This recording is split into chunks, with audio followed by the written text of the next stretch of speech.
감사합니다. 오늘 우리에게 주시는 하나님의 말씀은 요한복음 5장입니다. 요한복음 5장 1절에서 10절까지 1절에서 10절을 저와 여러분이 한 절씩 교독하시겠습니다. 신약성경 149면 요한복음 5장 1절에서 10절입니다. 교독하시겠습니다. 그 후에 유대인의 명절이 되어 예수께서 예루살렘에 올라가시니라.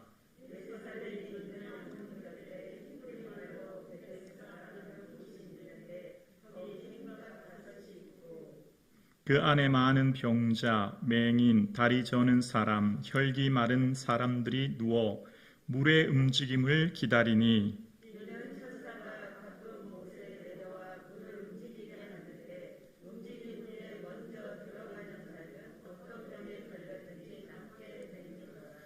거기 38해 된 병자가 있더라.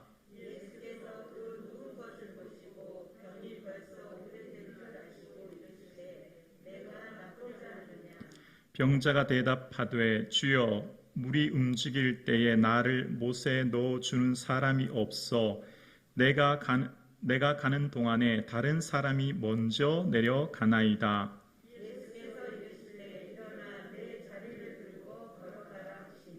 그 사람이 곧 나아서 자리를 들고 걸어가니라. 이날은 안식일이니 함께요 유대인들이 병 나은 사람에게 이르되 안식일인데 내가 자리를 들고 가는 것이 옳지 아니하니라.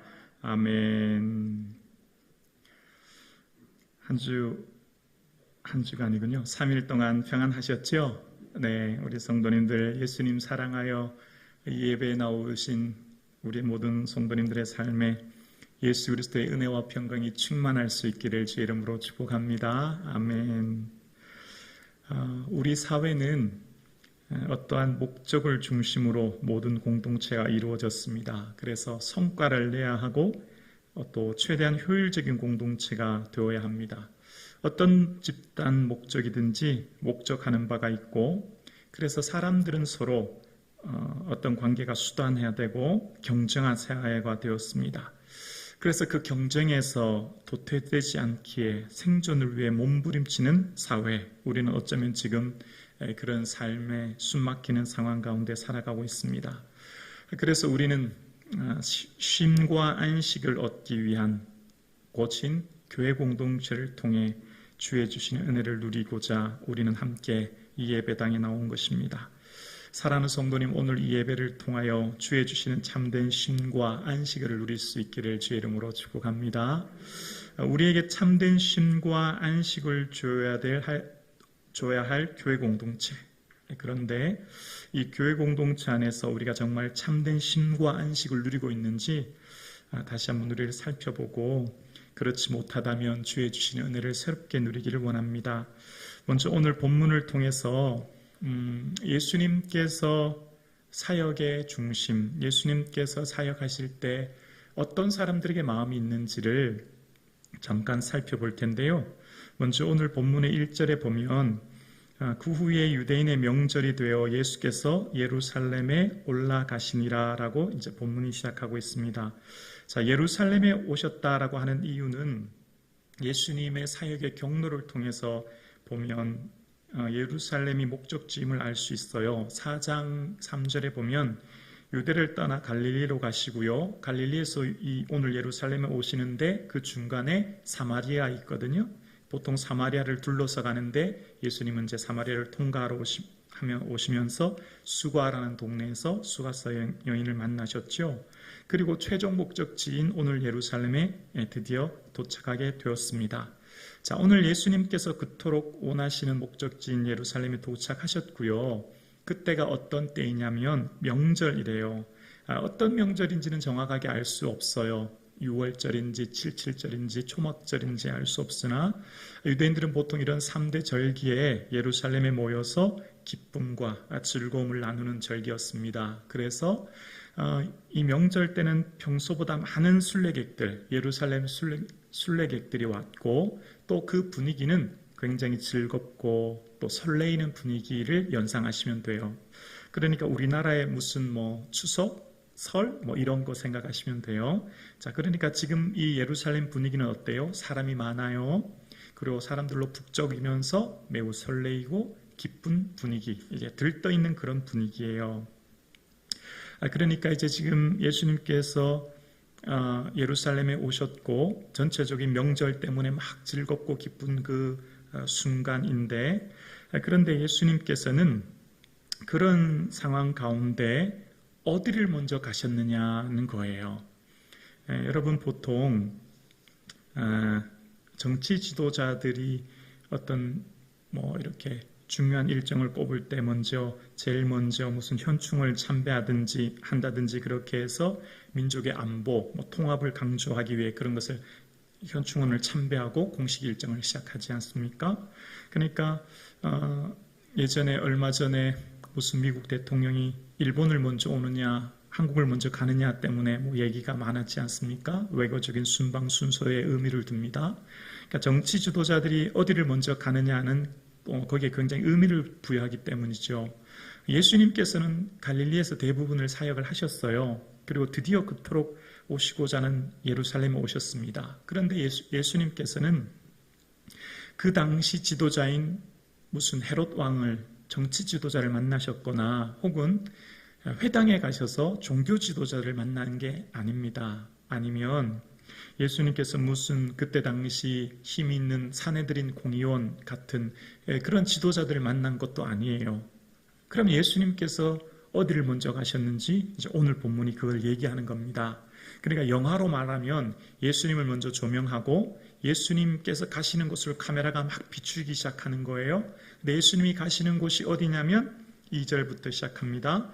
예루살렘에 있는 양문 곁에 히브리 말로 베데스다라 하는 못이 있는데 거기 행각 5이 있고, 예루살렘 곁에 사방으로 문이 있거든요. 동서남북. 그런데 이제 북쪽에 있는 곳이 양문이에요. 제사를 쓰기에 필요한 양이나 소나 염소 같은 거 가지고 오는 출입하는 양문에 그 근처에 베데스다라고 하는 못이 있었다는 거예요.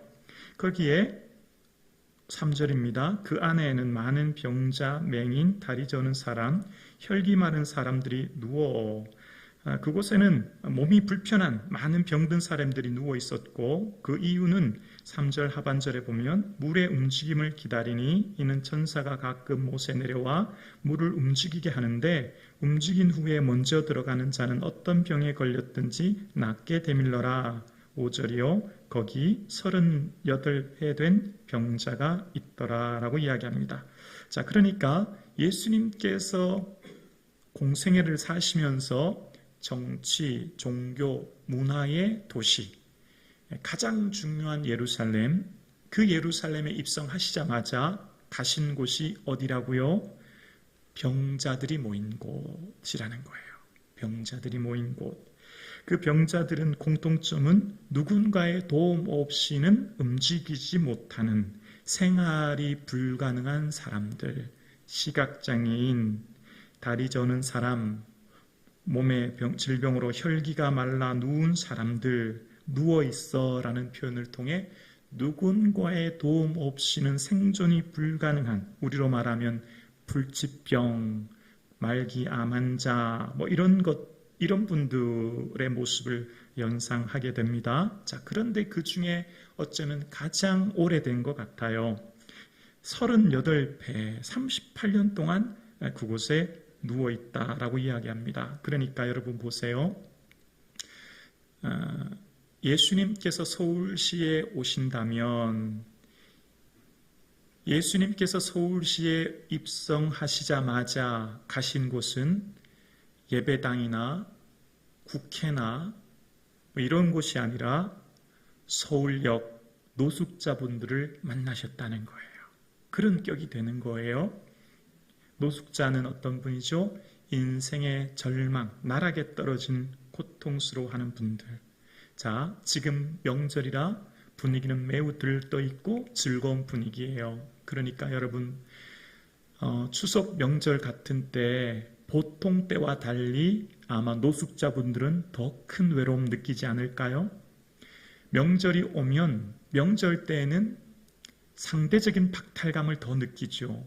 가족에 대한 사랑과 그 공허함, 홀로 있을 때 느끼는 그 상대적인 박탈감 더 많이 느끼겠죠. 그러니까 지금 명절인데 많은 사람들은 즐거워하고 기뻐하는데 쓸쓸하게 홀로 있는 사람들, 그 중에 38년이란 오랜 시간 동안 홀로 누워 있어야 했던 한 사람에게 가십니다. 예수님의 마음이 어디 있는가를 오늘 본문을 통해 가장 먼저 살펴볼 수 있는 거죠. 예수님께서는 예수님의 그 발길은 모든 것을 가지고 모든 것을 누리며 사람들에게 영향력을 나타내는 그런 사람들에게 발걸음을 가장 먼저 옮기신 게 아니라 쓸쓸하게 홀로 38년 동안 누워있는 한 사람. 어쩌면 젊은 시절, 이거는 그냥 제가 한번 묵상하면서 생각해 본 거예요.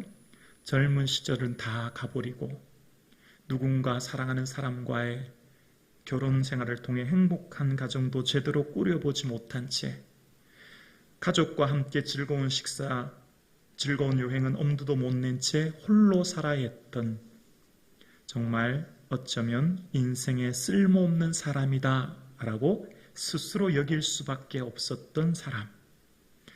한두 해도 아닌 38년이라고 하는 오랜 시간 속에 그는 내 힘으로 해결할 수 없는 고난의 한가운데에 처해졌던 그 사람, 그에게 예수님이 찾아가셨습니다. 오늘 예배드리시는 성도님들은 어떠십니까?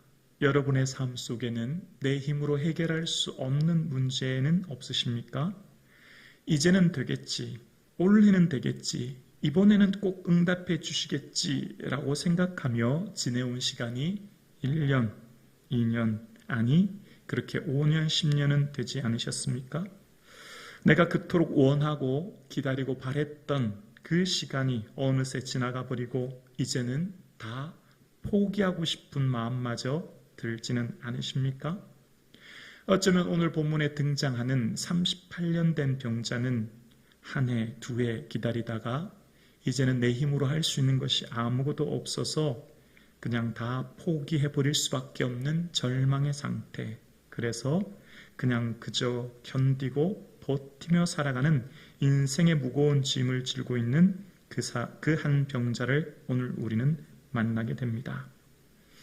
그런데 오늘 그 한 38년이라고 하는 오랜 시간 누워있는 한 병자는 그 베데스다, 자비의 집이란 곳에 누워있는 이유는 바로 물의 움직임 속에 가장 먼저 물이 움직일 때 내려가는 사람은 어떤 병이든지 낫게 된다고 하는, 물에 움직일 때 천사가 내려와 물이 움직이게 하여 가장 먼저 들어가는 사람이 낫게 된다고 하는 그 말을 믿고 그곳에 있게 된 것이죠. 이것은 민간 전설이었고 일반적으로 간헐 온천이었기 때문에 누군가 아마 들어가서 난 뒤부터 이런 소문이 퍼졌을 것이라 라고 이야기합니다. 인생의 벼랑 끝에 서면 물에 빠진 사람 지푸라기라도 잡는다라고 하는 심정처럼 아무 소망이 없을 때 그저 물에 빠진 한 사람이 지푸라기 잡듯이, 여러분 지푸라기 잡아도 어때요? 아무 소용없죠. 그러나 할 수 있는 자신의 할 일을 최선을 다해 그냥 바라는 마음으로 있었던 것입니다. 그런데 오늘 본문에 물에 움직일 때 들어가는 모든 사람이 아니라 물이 움직일 때 먼저 들어가는 한 사람, 그 사람만 고침받는다고 하는데 어려움이 있었던 겁니다. 그는 38년 동안 있었고 만약 순서적으로 먼저 온 사람이 먼저 들어가게 된다면 그는 아마 이미 예전에 들어갔겠지만 그럴 수도 없는 상황입니다. 그토록 잘 알고 친하게 지냈던 사람도 철수야 기다려, 내가 먼저 왔잖아 라고 말해도 형님 미안합니다, 제가 먼저 나야지요 라고 뛰어 들어가고, 길동아 기다려, 내가 먼저 왔잖아, 나 좀 건져줘 라고 해도 형님 정말 죄송합니다, 내 코가 석자인데요. 저도 몸이 아픈데요. 라고 하며 들어가고, 내가 그토록 믿고 의지했던 주변의 사람들도 모두 다 나를 외면하고 먼저 들어가는, 그래서 함께 있는 사람들이 마음 놓고 같이 동병상련의 마음을 나눌 수 있는 상대가 아니라 이제는 주위에 있는 사람들이 경쟁 상대가 되었을 뿐입니다. 그죠? 누가 먼저 들어가느냐에만 관심이 있지 옆에 있는 환우들에게 같이 마음을 나누는, 그래서 아픔을 함께 나눌 수 있는 관계가 아니라 이제는 오히려 경쟁 상대가 되어 오히려 마음의 상처만 커져가는 그런 삶 자체를 그는 살고 있었던 것입니다. 어쩌면 오늘 본문을 묵상하면서 저는 오늘 이 시대가 이런 시대가 아닌가 한번 생각해 봅니다. 속도 경쟁으로 더 빨리 무언가를 성취해야 되는 시대, 지위 경쟁으로 더 높은 곳을 올라가야만 하는 시대. 어쩌면 우리는 어려서부터 경쟁이 몸에서 배어 태어난 것 같습니다. 좋은 유치원 입학하려면 부모들이 먼저 경쟁해야 되지요. 좋은 학교를 입학하기 위해서 경쟁해야 하고 좋은 직장에 취직하기 위해서는 치열한 경쟁을 해야 합니다. 하루하루 살아가는 모든 것이 사회 구조가 경쟁 없이는 살 수 없는 시대가 오늘날 현대사회가 되었습니다. 과거 농경사회는 육체적인 피곤함은 있어도 저녁이 되면 마음 편히 쉴 수 있는 쉼이 있었지요. 그러나 오늘날 정보화 시대에 사무실에 앉아 일을 하지만 밤이 되어도 편히 몸을 누일 수 없는, 쉴 수 없는 시대가 오늘 우리 시대가 되었던 겁니다. 오늘날 도시문화는 경쟁으로 인하여 우리보다는 나를 먼저 생각하는 시대가 되었고, 누군가의 실수와 잘못이 오히려 나에게는 기회가 되는 시대가 되어 이제는 나의 실수마저 누군가에게 보여주는 것이 수치가 된 시대, 아무에게도 나의 상처와 아픔을 나눌 수 없는 시대가 오늘 이 시대가 되었습니다. 사랑하는 성도님, 어쩌면 오늘 베데스다의 38년 된 병자와 같은 시대를 우리는 살고 있지는 않습니까?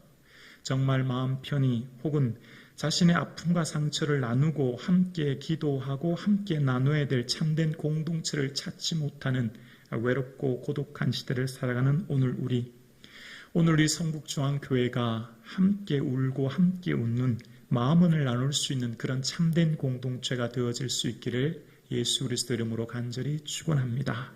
세상 어디에도 쉼을 얻지 못하고 세상 어디에도 참된 안식을 누리지 못하는 이 시대에 하나님께서 주시는 이 교회 공동체만은 주의 주시는 은혜와 사랑이 넘침으로 상대의 아픔과 상처를 내가 안고 먼저 기도해 줄 수 있는, 그저 아무 말 하지 않고 내가 그의 아픔을 품고 눈물 짓고 가슴쳐 애통해할 수 있는 그런 공동체, 그 교회 공동체가 우리 성북중앙교회가 된 줄로 믿습니다. 예수님께서는 그런 오늘 38년이라고 하는 오랜 시간 누워있는 병자에게 6절에 이렇게 물으십니다. 예수께서 그 누운 것을 보시고 병이 벌써 오랜 줄 아시고 이르시되 내가 낫고자 하느냐. 좀 이상하지 않으세요? 병이 벌써 오랜 줄 어떻게 하셨다고요? 아셨다는 거예요. 그러면 예수님이 이렇게 말씀하셔야 되지요. 병자야, 내가 얼마나 고생이 많았니? 내가 네 마음 다 안다. 이제 걱정하지 마라. 안심하라. 내가 고쳐줄게. 그렇게 말씀하셔야 되지 않겠습니까? 그가 병이 벌써 오랜 줄 아셨고 병자의 마음을 누구보다도 잘 아시는 예수님, 그래서 회당을 간 것도 아니요, 정치 지도자를 만난 것도 아니요, 사내들인 공연을 만나러 간 것도 아니라 예루살렘에 입성하자마자 오신 이유는 바로 38년 된 이 병자를 만나러 이곳에 오신 거예요. 그러면 당연히 예수님께서는 내가 내 마음 다한다. 이제 걱정하지 마라. 내가 고쳐줄 거야. 그렇게 말씀하셔야 되지 않겠습니까? 그런데 예수님께서는 내가 낫고자 하느냐라고 하는 근본적인 질문을 하고 계십니다. 왜 그렇게 하셨을까요? 저는 오늘 이 말씀을 묵상하면서 왜 예수님께서 이렇게 말씀하셨을까를 생각하면서 먼저 예수님께서는 38년 된 병자의 몸보다 그의 마음을 먼저 고쳐주시고자 하는 의도가 있었다 생각합니다. 왜냐하면 한 해, 두 해가 아니라 10년, 20년이 아니라 40년 가까이 누워 있었던 이 병자, 이 환우는 그 마음속에 자포자기의 절망의 마음이 있었을 것이라 생각해 봅니다. 체념으로 더 이상 소망마저 잃어버린 상태. 그래서 더 이상 내 이 병에서 낫는다라고 하는 생각은 하지 못한 채 남의 도움으로 구걸하며 살아야 되는 그런 삶 가운데 그저 타인에 대한 원망만 가득한 상태로 살아가는 병자. 내가 낫고자 하느냐라고 하는 근본적인 질문은 절망과 포기로 살아가는 그 38년 된 병자에게 다시 한번 그 마음을 되새겨 잃어버렸던 소망을 다시 한번 찾게 하시는 주님의 질문이라 생각해 봅니다. 지금 38년이라는 오랜 시간 속에 그가 자포자기의 절망으로 타인에 대한 원망으로 가득한 상황임을 어떻게 알 수 있냐면 그 다음 구절인 7절을 보면 그의 말하는 고백 속에 알 수 있는데요. 7절입니다. 병자가 대답하되 주여 물이 움직일 때 나를 못에 넣어주는 사람이 없어 내가 가는 동안에 다른 사람이 먼저 내려가나이다 라고 고백하고 있습니다. 내가 낫고자 하느냐 라고 물으신다면 네 주님, 저는 낫기 원합니다. 네 그렇습니다 주님, 저는 지금 너무 오랜 시간 이곳에 누워 있어서 정말 제가 낫기를 간절히 원합니다. 그렇게 답해야 되지 않을까요? 정말 그가 오랜 시간 동안 그토록 원했던 대답은 무엇입니까? 주님, 낫기를 원합니다 라고 해야 되잖아요. 그런데 그는 지금 뭐라고 하고 있죠? 그 마음속에 품고 있는 마음이 뭐예요? 타인에 대한 원망이에요. 나를 못에 먼저 넣어주는 사람이 없고 내가 가는 동안에 다른 사람이 먼저 내려갑니다. 모든 사람들이 나를 외면합니다. 나는 한 해, 두 해도 아니라 38년 동안 이곳에 있었는데 서로가 먼저 들어가려고 경쟁하고 어느 누구도 나를 되돌아보지 않습니다. 그래서 나는 더 이상 이제 내려갈 힘마저 잃어버렸습니다. 라고 하는 원망 말입니다. 나를 못에 넣어주는 사람이 없고 내가 가는 동안에 다른 사람이 먼저 가기 때문에 이제 옆에 있는 모든 사람들은 경쟁 상대요 원망의 대상이 되어버린 삐뚤어진 마음, 상처로 가득한 그 마음을 주님은 들춰내게 하시고 그 마음속에 있는 그 생각을 들춰내심으로 마음을 먼저 고치시고 그 마음의 몸을, 그 삶의 몸을 고쳐주시고자 하는 주의 마음을 보게 되었습니다. 뿐만 아니라 오늘 38년 된 병자는 내가 낫고자 하느냐라고 하면 네 주님, 저는 낫기를 원합니다 라고 얘기하면 되는데 그는 웬일인지 내게 넣어주는 사람이 없고 내가 가는 동안 다른 사람이 먼저 갑니다 라고 하는 자기 생각, 자기 프레임, 자기의 생각 속에 가득 차 있는 사람을 보게 되어요. 자, 그러니까 오늘 대화 속에 이 사람이 평소 가지고 있는 자신의 계획, 어떤 프레임이라고 할까요? 자신의 생각의 방식을 알 수 있어요. 그러니까 그것을 지금 예수님께 고백하고 있는 겁니다. 여러분, 오늘 이 대화 속에서 여러분 뭐가 보이십니까? 오늘 이 38년 된 병자의 고백 속에 혹시 여러분 자신이 보이지는 않으십니까? 우리가 예수님께 기도할 때 내 계획, 나의 방식, 나의 일정, 나의 프레임을 가지고 기도해요. 어느 때에 어떤 방식으로 어떻게 꼭 응답해 주셔야 한다고 하는 나의 틀 말입니다. 우리의 생각 속에 우리의 자녀들은 이런 자녀로 이런 생각을 우리는 가지고 주님께 간구할 때가 있지요. 그런데 주님은 우리의 생각, 그러니까 내가 정한 기준, 내가 정한 생각, 내가 정한 프레임보다 더 크신 분이 주님이시죠. 그래서 내가 가지고 있는 것을 잠시 내려놓고 또 내가 가지고 있는 것대로 되지 않는다고 낙심할 필요가 없는 이유가 여기에 있는 거예요. 오늘 우리의 삶 속에 신앙생활하는 우리는, 예수님을 믿고 신앙생활하는 우리의 삶 속에 나는 나의 기준, 나의 생각, 그러니까 나의 어떤 틀이 내 안에 꽉 차 있는 거예요. 그것대로 되지 않으면 마치 뭔가 큰일 나고, 그것대로 되지 않으면 절대 응답이라고 생각하지 않은 우리를 다시 한번 보게 하시는 거죠.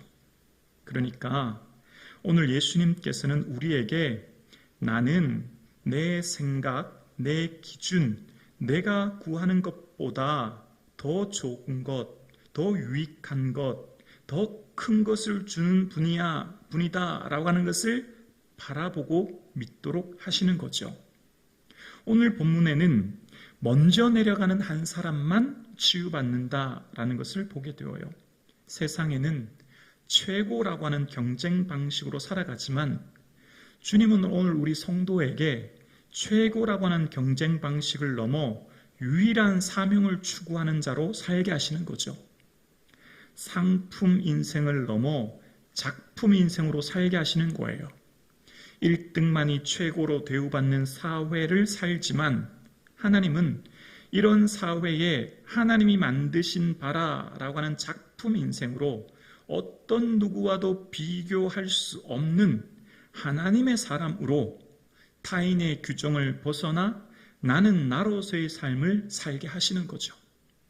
그래서 예수님께서는 오늘 38년 된 병자를 통해 우리를 보게 하시는 건 아닐까요?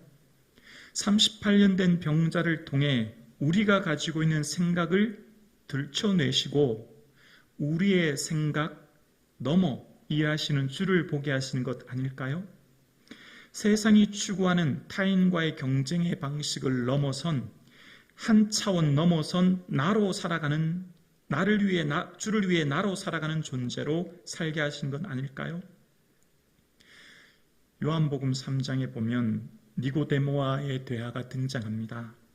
니고데모는 이스라엘 땅의 최고의 지식인입니다. 70명밖에 되지 않은 최고의 지식인이요 성공한 인생, 사내들인 공의원입니다. 어느 누가 보아도 성공한 인생입니다. 이스라엘에서 최고의 권력을 가진 사람입니다. 그런데 그는 그의 삶 가운데 하나님 나라를 어떻게 들어가는지 알지 못했던 하나님 나라에 대해 무지한 사람이었습니다. 물과 성령으로 거듭남에 대해 그는 알지 못했던 사람이었던 거죠. 그래서 예수님께서는 땅의 일을 말하여도 너희가 믿지 아니하거든 하물며 하늘의 일을 말하면 어떻게 믿겠느냐 말씀하고 있습니다. 예수님께서는 땅의 일에는 최고의 지식을 가졌을지라도 하늘의 일에 대해 무지한 니고데모를 향해 말씀하시는 것입니다.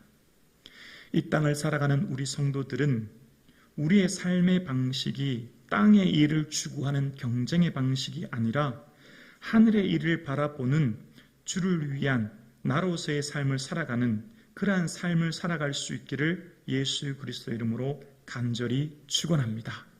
예수님께서는 그 사람에게 자리를 들고 걸어가라 말씀하십니다. 자리라고 하는 이 단어는 영어로는 매트, 이제 킹 제임스 번역은 침상으로 기록하는데요. 어쩌면 이 병자가 가지고 있는 전 재산일 수 있고, 어쩌면 그 병자의 삶의 가장 중요한 가치관을 드러낸 단어일 수도 있습니다. 그 연못에 있어야만 고침받는다라고 하는 그 자리를 벗어나라는 것입니다. 그 자리를 들고 일어나라는 것입니다. 예수님께서는 그 병자에게 그곳에서는 38년이 아니라 380년 있어도 안 돼. 그곳이 아니라 그 자리를 벗어나야 돼. 라고 하는 다른 방식, 다른 차원의 삶을 살게 하시는 거죠. 일어나 내 자리를 들고 가라 라고 하시는 것은 세상이 추구하는 그런 경쟁의 방식을 벗어나 라고 하시는 것이죠. 그래서 주님께서 말씀하시는 새로운 차원으로 살아가라라는 것이죠. 이 땅을 살아가는 것은 어떤 삶의 방식을 추구하며 살아야 될까요? 이 세상은 원튼 원치 않든 경쟁의 방식 속에 내몰리며 살아가고 있습니다. 그래서 어쩌면 우리는 생존 그 자체가 경쟁인지도 모르겠습니다. 그래서 우리를 힘들게 하고 참된 쉼과 안식을 얻지 못하게 하는 것을 생각해 봅니다. 최고가 되어야만 살아남을 수 있는 시대를 우리는 살고 있습니다. 그러나 정말 그래야만 우리가 생존하는 시대를 살고 있을까요? 예수님께서 말씀하시는 나를 따라오라고 하는 그 길은 무엇일까요? 우리는 초대교회 성도들이 주를 따라가는 삶의 방식을 택하였고 그들은 세상이 말하는 실패의 인생을 걸어갔던 것을 보게 됩니다. 예수님을 따라갔기에 그들은 박해를 받았고 예수님을 따랐기에 세상이 말하는 세상의 모든 것을 잃어버린 존재로서의 삶을 살았던 것입니다. 주님을 따라가는 그 십자가의 길을 가게 되었고 그 길은 세상이 말하는 실패의 길이요 불행의 길을 갔지만 그 길 통해 참된 생명과 참된 진리를 길을 가게 되었던 것입니다. 오늘날 교회에서 참된 쉼과 안식을 누리기 위해 주의 성전에 우리는 나왔습니다. 그런데 우리가 간구하고 그토록 원하는 것이 좀 더 높이, 좀 더 많이, 좀 더 넓게라고 하는 세상의 경쟁 방식을 그대로 교회에 가져와서 주님 앞에 간구하는 우리의 기도도 좀 더라고 하는 경쟁의 기도를 하고 있는 건 아닌가 생각해 보아야 합니다. 어쩌면 우리가 벗어나야 될 것은 세상보다 좀 더 넓게, 좀 더 높게라고 하는 경쟁의 방식을 내려놓고 주님께서 우리에게 원하시는 참된 나로서의 살아가는 삶의 방식을 원하시는 건 아니겠습니까? 이 세상을 살아가는데 우리가 지치고 힘들어 참된 쉼과 안식을 얻지 못하는 것은 어쩌면 주님이 우리에게 원하시는 참된 삶의 방식을 우리가 외면한 채 내 생각과 내 계획과 나를 위한 삶의 방식만을 고집하는 것은 아닌가 생각해 보았으면 좋겠습니다. 교회는 세상의 소망입니다. 교회는 교회 공동체를 통하여 그 교회 공동체에 오는 많은 이들에게 참된 쉼과 안식을 주어야 합니다. 그런데 무신론자보다 더 무서운 것은 바로 이단이요. 무신론자보다 더 무서운 것은 하나님을 왜곡하여 아는 것입니다. 하나님을 제대로 알지 못하는 것, 그것은 곧 우리의 삶을 피폐하게 만듭니다. 오늘 본문 10절에 보면 유대인들이 병 나은 사람에게 이르되 안식일인데 내가 자리를 들고 가는 것이 옳지 아니하니라 라고 이야기합니다. 38년이라고 하는 오랜 시간 동안 병에서 놓여 자유하게 되었고 치유함을 받았다면 모두가 다 기뻐하고 모두가 다 즐거워하며 함께 기뻐해야 될 그때에 유대인들은 그를 향해 안식일에 지켜야 할 것을 지키지 못했다고 하여 안식일 규율로 그를 정죄하고 있는 것을 보게 되어집니다. 참된 기쁨과 축하와 감격이 있어야 될 그 자리에 오히려 정죄하는 모습이 등장하게 됩니다. 교회 공동체는 주의 주시는 은혜 안에 참된 평안과 쉼과 은혜가 있는 공동체가 되어야 합니다. 그런데 교회 공동체 안에 타인을 정죄하고 타인에 대해서 비판함으로 오히려 교회 공동체 안에서 더 큰 상처와 아픔을 경험하는 것을 우리는 목격하게 됩니다. 교회 공동체라고 하는 것은 하나님이 주시는 은혜 안에, 진리 안에 자유하는 것이요, 주의 은혜 안에 주시는 참된 쉼과 안식을 얻는 공동체입니다. 그런데 유대인들이 병나는 사람을 향해 자리를 들고 가는 것이 옳지 않다라고 하는 그 당시 안식일 규정의 39가지 중 물건을 들고 예루살렘 성전에 들어가고 나갈 수 예루살렘 성 안에 들어가고 나가고 할 수 없다고 하는 그 규율을 어기지 않았다고 하는 것을 인하여 정죄하는 모습을 보게 되어집니다. 공감하는 마음이 없고 그 규율, 그 율법을 만든 율법의 정신을 잊어버린 것이죠. 사랑하는 성도님, 오늘 우리가 살아가는 저와 여러분의 삶에 말씀을 읽고 묵상하면서 주의 마음과 주의 뜻을 헤아리며 살아갈 수 있는 은혜가 저와 여러분의 삶 가운데 있어질 수 있기를 주의 이름으로 축원합니다. 말씀이 의도하는 것, 말씀을 통해 예수님께서 우리에게 가르치시는 그 예수님의 마음을 헤아림으로 함께 신앙생활하는 우리 공동체 안에 참된 쉼과 안식이 풍성한 그런 공동체가 될 수 있기를 주의 이름으로 축원합니다. 그것이 없다면, 주의 마음을 헤아리지 못한다면 교회는 정죄하여 비판함으로, 판단함으로 상처와 아픔만이 난무하는 공동체가 될 것입니다. 오늘 본문을 묵상하면 예수님께서 38년 된 병자만 고치셨다는 것을 알게 되어져요. 오늘 본문에 그 많은 병자들이 있었다라고 3절에 이야기합니다. 아마 38년 된 병자 외에 수많은 병자들이 그곳에 있었고, 그곳에 있는 수많은 사람들이 질병으로 고통하며 아파한 것을 보게 되어요. 그런데 웬일인지 예수님께서는 딱 한 사람, 38년 된 병자만을 고치셨습니다. 그 이유는 알 수 없습니다. 그 이유는 우리가 다 헤아릴 수 없습니다. 오늘 예배드리시는 사랑하는 성도님, 이 지구에는 79억의 인구가 있습니다. 그러나 예수님께서는 나를 위해 이 땅에 오셨습니다. 나를 위해 십자가를 지셨고, 나를 위해 예수님께서는 모든 것을 내어놓아 피를 쏟으시고 나를 사랑하십니다. 왜 그런지 우리는 그 이유를 알 수 없습니다. 왜 나를 이렇게 사랑하시는지 우리는 그 사랑을 다 깨달을 수도 없습니다.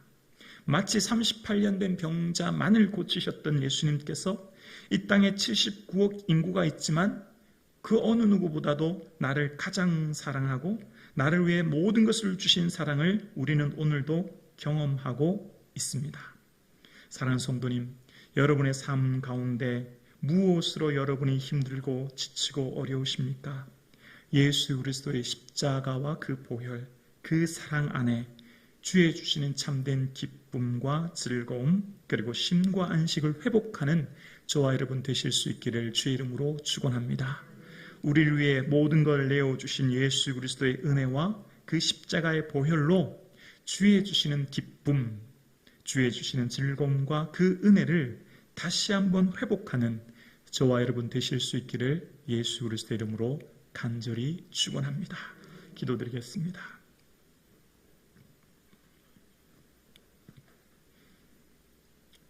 사랑의 주님, 감사드립니다.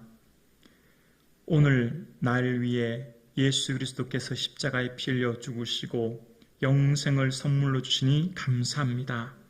오늘 수요 예배로 주님 전에 나와 예배 드릴 수 있는 믿음과 여건 허락해 주셔서 감사합니다. 내 평생 주님만을 즐거워하며 예배하며 기뻐하며 살게 하여 주옵소서. 예수님 사랑합니다. 경배합니다. 송축합니다. 예수님은 나의 즐거움이십니다. 예수님은 나의 기쁨이십니다. 예수님은 나의 자랑이십니다. 예수님, 오늘도 예배 드릴 수 있도록 은혜 주셔서 감사드립니다. 이 모든 것 우리 주 예수 그리스도 이름 받들어 간절히 기도드려옵나이다. 아멘. 감사드립니다. 오늘 수요 예배에 나오신 우리는 복받은 자인 줄로 믿습니다. 아멘. 예수님을 즐거워하고 기뻐하고 자랑할 수 있기를